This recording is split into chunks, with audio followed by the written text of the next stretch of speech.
Break के बाद आपका स्वागत है। आज हम बात करें कि जिस तरीके से लगातार परीक्षाओं में फर्जीवाड़ा हो रहा है, ऑनलाइन परीक्षा हो तो क्लोनिंग कर दी जाती है और अगर ऑफलाइन परीक्षा हो तो फिर बाकायदा फर्जी छात्र दूसरे का एग्जाम देने के लिए पहुंच जाता है। क्या इन सब के पीछे की बड़ी वजह यह है कि रोजगार कहीं है नहीं और रोजगार मिल जाए इसलिए सब कुछ करने के लिए हर कोई तैयार है? और क्या इसके पीछे एक बड़ा रैकेट कहें, धंधा कहें, कारोबार कहें, जो भी कहें वो पनप रहा है? और क्या ये बिना राजनीतिक शह के मुमकिन है? निपुण जी, सर जरा एक विश्लेषक के तौर पर टिप्पणी दीजिए कि इतना बड़ा रैकेट जो चलता है बिना राजनीतिक शह के मुमकिन हो सकता है? सर इसमें ना राजनीतिक शय की तो बात है ही, लेकिन साथ में एक जो कोचिंग सेंटर की भूमिका है वो भी एक इसमें बड़ी भूमिका देखी जाती है। और हम देखते हैं जब रिजल्ट आपके आते हैं तो कई कोचिंग वाले बड़े बड़े दावे करते हैं कि मेरे यहाँ से इतने स्टूडेंट हुए, इतने स्टूडेंट हुए।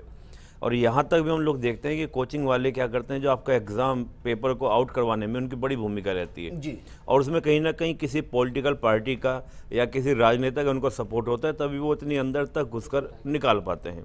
और ये बात केवल एक पार्टी की बात नहीं है कि आज भाजपा के दौर में हो रहा है, ये हम लोग कोठारी कमीशन से लेके अब तक की चर्चा करें तो ये सभी के समय में, हालांकि कई हमारे सरकार ने, चाहे वो हम इंदिरा गांधी जी की बात करें, राजीव गांधी जी की बात करें या नरसिंह राव जी की बात करें या वर्तमान में मोदी जी की बात करें, हालांकि मनमोहन जी ने भी 2005 में इसके लिए पूरी सेंट्रल गवर्नमेंट और स्टेट गवर्नमेंट को लेकर नीति बनाने की बात की थी। लेकिन कुल मिला के क्या है कि राजनेता या हम लोग बात करें पॉलिटिक्स और साथ में जो आपका कोचिंग सेंटरों का जो निजीकरण है उसके लिए कोई नॉर्म्स ही नहीं है कि कोचिंग सेंटर चलाने वाले कौन है। कोचिंग सेंटर का भी निजीकरण पूरा है, वो भी क्या एक प्रॉफिट के लिए ज़्यादा से ज़्यादा रिजल्ट दिखाने की कोशिश करते हैं। रिजल्ट के लिए क्या एजुकेशन ऐसे दी जाएगी ताकि क्या पेपर में बच्चा मिले और उसी तरह का अगर पेपर उनके हाथ लग जाता है तो एजुकेशन। एक मिनट भाई साहब, कोचिंग की तो ये स्थिति है कि एसएससी की तैयारी करवा रहे हैं, वो कोचिंग का जो डायरेक्टर है वो खुद ग्रेजुएट भी नहीं है। यही बात कोई लगाम नहीं है। कैपिटलिज्म यहाँ पे हो चुका है। कैपिटल बड़े बड़े एड देते हैं। एक बार मैं इनके खिलाफ मुकदमा दर्ज कराने पूछ के आया कि बड़ा एड दिया, अभी तो भर्ती नहीं आई। मैंने मंत्रियों को ज्ञापन दिया, मुकदमा दर्ज नहीं किया। बोले आप मुकदमा दर्ज कराने वाले कौन होते हो? कहीं ना कहीं ये मंत्रियों से या कहीं ना कहीं पावरफुल व्यक्तियों से जुड़े होते हैं तो इनके खिलाफ कोई कार्रवाई नहीं हो पाती और बड़े एड देख के बेरोजगार आते हैं लाखों की संख्या में कि उनको रोजगार मिलेगा, लेकिन हकीकत ये होती है कि भर्ती आती नहीं है और वो कोचिंग करते जाते हैं।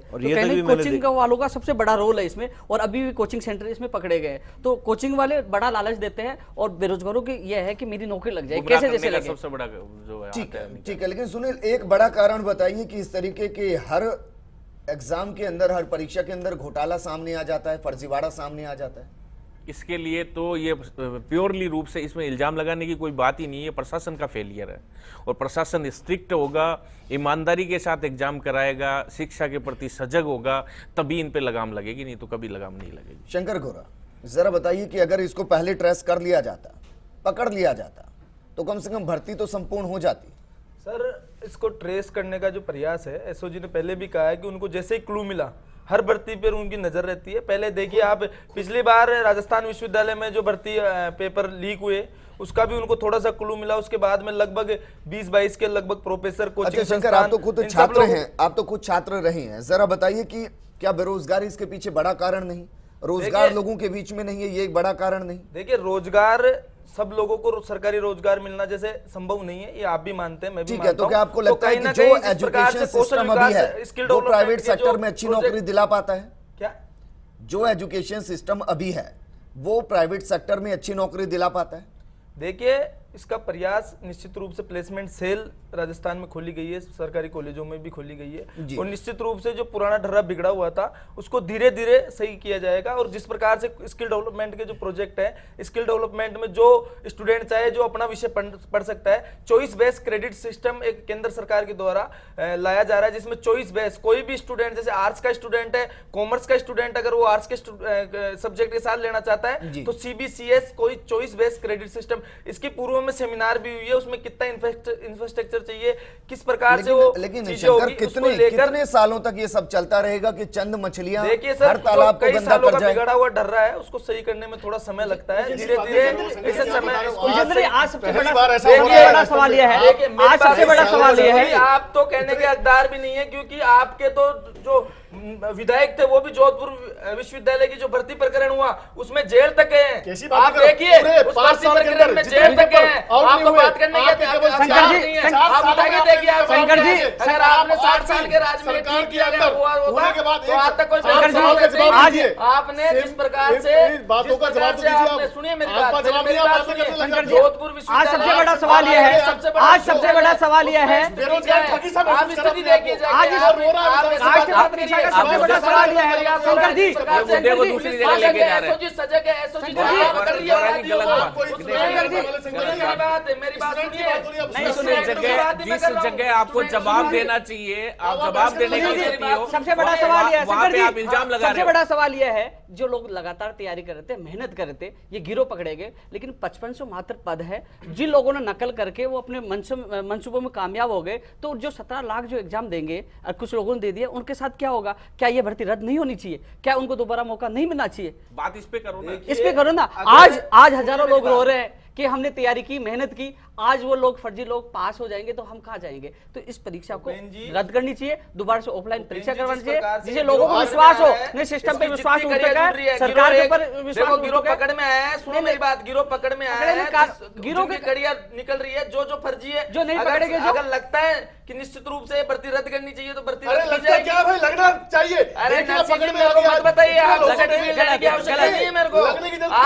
आप सर्टिफिकेट लेने की जरूरत नहीं है मेरे मेरा को, तो आपसे निवेदन है। आप अगर ये सच में बताइए, आपकी सुनिए सरकार मेरी में बात, थोड़ी ठीक है, मैं आप दोनों को रोक रहा हूं, सर आप रुक जाइए, जरा रुक जाइए। जब छात्र नेता अगले पायदान की तरफ बढ़ता है, यानी कि उसको सियासत में कदम रखना होता है, तो फिर डिबेट के अंदर भी छात्र नेता उसी रंग में नजर आता है।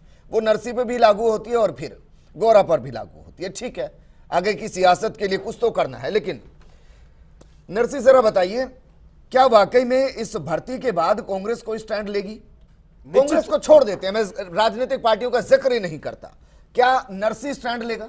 निश्चित तौर से मैं स्टैंड लूंगा। और आज ही भाई उपेंद्र जी तो चलो यहाँ इत्तेफाक से भी मिले हैं। हम लोग सुबह जब हमारी चर्चा हुई थी, मैं खुद गांधीनगर थाने जाके आया हूँ और हम लोग मंडे को एक आंदोलन करने वाले हैं। ये परीक्षा रद्द होनी चाहिए और जो लोगों ने फॉर्म भरे हैं उनको दोबारा से परीक्षा में बैठने का मौका मिलना चाहिए, और जो लोग इस षड्यंत्र में शामिल थे उनके खिलाफ सख्त कार्रवाई हो, जिससे एक मैसेज जाए पूरे प्रदेश में कि कोई दोबारा ऐसा करने की सोच ना आए। क्योंकि पैसे वाले लोग कब तक ये सोचते रहेंगे और गरीबों के बच्चे कब तक ऐसे पिसते रहेंगे। और लेकिन जरा बताइए कि अगर ये परीक्षा रद्द हो जाती है तो जिस मकसद के साथ हम इस प्रोग्राम को कर रहे हैं वो हल हो जाएगा? निश्चित आगे से ऐसा नहीं होगा, ये मान लिया जाए? निश्चित तौर पर इसका हल होगा, और कम से कम वो लोग जो इस तरह की घटनाओं को अंजाम देते हैं उनको एक सबक मिलेगा, उनके खिलाफ अगर कार्रवाई होगी, उनके सेंटरों को रद्द किया जाएगा। आज सेंटर में पुलिस वालों को बिठाया जा रहा है, ये पहले करना चाहिए था। आज हर सेंटर पर पुलिस वालों की तैनाती की गई है निगरानी के लिए, ये पहले करना चाहिए था ना, जो ऐसा होता ही नहीं, आज किया जा रहा है। ठीक है सुनील, क्या वाकई में आपको लगता है कि अगर एक एजुकेशन सिस्टम को इतना स्ट्रॉन्ग कर दिया जाए कि किसी को नौकरी की जरूरत ना हो, हर कोई अपने आप में सक्षम हो, फर्जीवाड़े की जरूरत ना हो, तो ऐसी घटनाएं अपने आप रुक जाए? बेशक, अगर इस जो अपनी शिक्षा का जो एक डर रहा है, इसको रोजगारोन्मुखी अगर बनाया जाए, रोजगार इससे डेवलप हो जाएंगे, तो फिर सरकारी नौकरी की तरफ क्यों भागेगा युवा? युवा की सबसे बड़ी मजबूरी ये है कि वो सरकारी नौकरी की तरफ तब भागता है क्योंकि उसको दूसरी जगह पे रोजगार की संभावनाएं उससे कम है। इसलिए तो अगर इस तरीके के शिक्षा व्यवस्था में अगर बदलाव आता तो बेशक बेरोजगारी भी दूर होगी और इस तरह के हालात भी नहीं बनेंगे। विनोद जी, सोलंकी जी, किसी ने एक चीज पे ध्यान नहीं दिया, परीक्षाएं पहले भी होती रही, पुलिस की भर्तियां पहले भी निकली, ऐसा क्या कारण था कि पहली बार इस सरकार ने प्रयोग किया कि इस परीक्षा को 45 दिन तक चलाया जा रहा है? जब 10वीं की 12वीं की परीक्षाएं चल रही हैं, गांव में किस हालत से लोग गुजर रहे हैं, और जब कोई चीज लंबे दिनों तक चलती है तो संभावनाएं ज्यादा बिगड़ने की होती है। क्यों? क्या सरकार के पास इतना सिस्टम नहीं है? क्या इतना प्रशासन नहीं था कि यह परीक्षा पूरे राजस्थान में एक दिन में संपन्न कराई जा सके या 2 दिन में संपन्न कराई जा सके? मुझे तो कहीं ना कहीं इसमें भी ये बूढ़ नजर आ रही है कि ये लोग कहीं ना कहीं इसमें भी मिले होंगे। विजेंद्र जी, चुनावी माहौल है, सरकार ये भर्ती रद्द कर देगी तो सरकार की बेइज्जती होगी, इसलिए वो जानबूझकर इस भर्ती को पूरा करना चाहेंगे। लेकिन जिन लोगों ने रात दिन मेहनत की उनके साथ क्या बीतेगा? शंकर जी, आप भी जवान हो, आप भी बेरोजगार हो, मैं भी जवान हूँ, 16 लाख फॉर्म आए हैं, उनके साथ क्या बीतेगी? आप सोचिए, उन बेरोजगारों के साथ क्या होगा? क्या सरकार की बेइज्जती के नाम पे इसको माफ कर दिया जाएगा इन लोगों को? ये तो बिल्कुल गलत ठीक है निपुण जी, मैं बार बार ये समझने की कोशिश करता हूं कि ऐसा क्यों होता है कि हर भर्ती के अंदर ये सब कुछ होता है।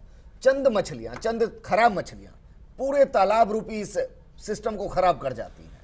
क्या इसका कोई एक ऐसा मैकेनिज्म नहीं होना चाहिए कि जहां पर गड़बड़ियां हो सिर्फ वहां पर इसको एक्शन लिया जाए, बाकियों पर इसका असर ना पड़े?